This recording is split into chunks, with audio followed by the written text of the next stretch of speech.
Ese urukuta rwa Great Wall ni urukuta uzihiki? Reka turebere hamwe ibyerekeye urukuta rwa Great Wall rwubatswe mu ntara 15 zigize igihugu cy'Ubushinwa.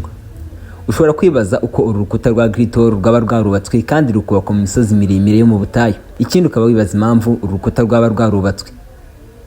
Ubundi urukuta rwa Great Wall rwatangiye kubakwa mu kinyejana cya 7 imbere y'ivuka rya Yesu Kristo.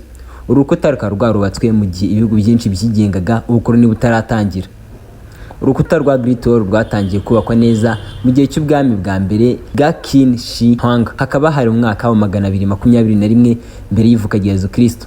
Uyu Qin Shi Huang akaba ari nawe mwami wa mbere wahuje Ubushinwa bwose. Nyuma y'ubwami bwa Qin, abandi bami bayoboye Ubushinwa bakomeje kuvugurura urwo rukuta no kurwubaka neza no kongeraho ibice bishya kugeza igihe rwarangiriye. Urukuta rwa Great Wall kugira ngo rurangire rwubatswe mu ntara 15 ziri mu gihugu cy'Ubushinwa. Ikindi nuko urukuta rufite uburebure bwa kilometero 21. Mu kubaka Great Wall abantu bayubatse bakoresheje umuceri uhiye, amabuye manini, umusenyi w'umwimerere. Igitangaje n'ukuntu urukuta rwa Great Wall rwubatswe na sima na beto bakoresheje, gusa rukaba rugikomeye uyu munsi wa none. Umuceri uhiye wubatswe mu kubaka Great Wall yatumye amatafari y'urukuta akomera cyane, kugeza ubu uru rukuta rukaba rukomeye kurusha inzu nyinshi ziri ku isi. Great Wall yubatswe n'abakozi benshi cyane barimo ingabo, imfungwa, abaturage basanzwe ndetse abantu benshi bahasize ubuzima kubera imirimo ikomeye bakoraga.